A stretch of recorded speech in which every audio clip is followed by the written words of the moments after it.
Hello, I'm Rebecca Main. I'm a trauma and acute care surgeon at the University of North Carolina, Chapel Hill. Together with my colleagues, I am presenting our proposed multi-center trial to evaluate the surgical needs of incarcerated patients.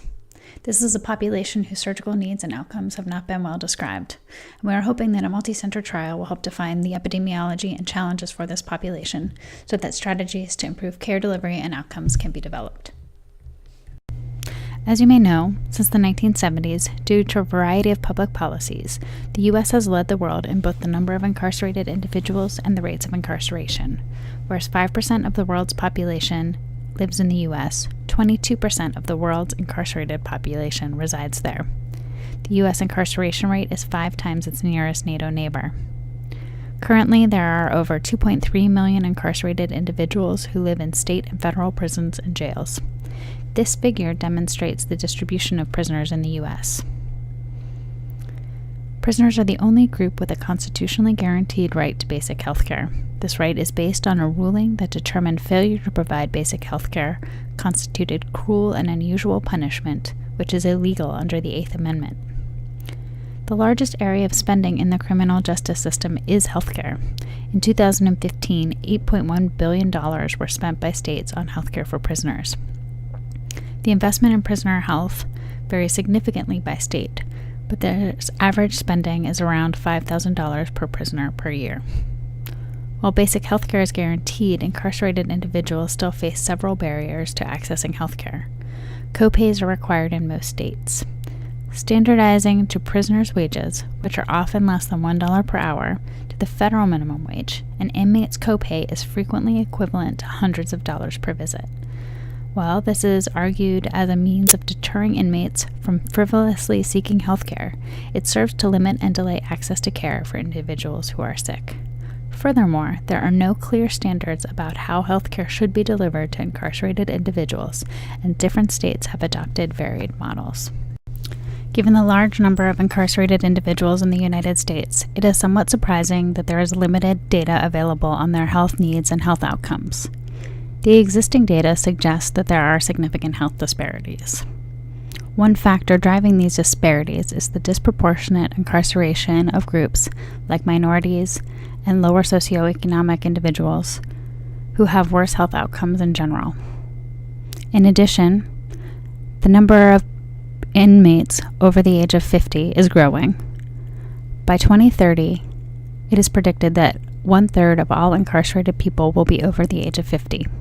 In some states, health care for this older incarcerated population constitutes the majority of health spending for the justice system. Many people, when they are incarcerated, already have more pre-existing conditions than the general population. This includes infectious diseases and chronic conditions like asthma, HIV, diabetes, and hypertension, as well as mental health conditions like drug abuse, depression, PTSD, and alcohol abuse. In addition, incarcerated individuals are more likely to have suffered a previous trauma. There are several reasons that the medical and surgical needs of prisoners are not yet well described. One challenge is identifying patients retrospectively. It is hard to use any particular proxy to identify prisoners from jail and from prisons because each state and federal facility manages their healthcare needs differently. Furthermore, national trauma registries like the National Trauma Data Bank or other large surgical registries like NSQIP, STS, and SEER do not include incarceration as a variable for the patients. While there are periodically surveys from the Bureau of Justice Statistics of the healthcare needs of inmates, these do not always report on surgical conditions. The survey from 2004, the latest to do so, noted that 12% of inmates in both state and federal facilities had undergone a surgical procedure while incarcerated. People over the age of 45 had much higher rates of surgical procedures. The report, however, did not describe what the surgeries were, whether they were emergent or elective, and what conditions they were treating. The available data suggests that there is a significant need for acute surgical care for incarcerated individuals, given that 1 out of 8 people will have a surgery while incarcerated and 1 out of 3 will be injured. Disturbingly, it appears that between 20 and 30% of prisoners are not evaluated by healthcare professionals after injury. Other data suggest this number may be even higher. A study of patients who died while in custody, who had a acute surgical or traumatic condition as their cause of death, found that only 33% of patients who died had undergone an operation before their death. Self-harm and suicide are significantly higher problems in the inmate population. Again, this is multifactorial. However, there is little evidence to direct surgeons how to appropriately treat self-harm activities among this population and to fully identify which patients who are participating in self-harm are at the highest risk of progressing from self-harm to suicide. The goal of our study is to identify incarcerated patients and assess their acute surgical needs across several sites. We propose a prospective design as we have found that it is quite difficult to reliably identify patients who present from both jail and prison via retrospective chart review. Our primary goal is to gain a better understanding of the epidemiology of the surgical delivery to incarcerated patients.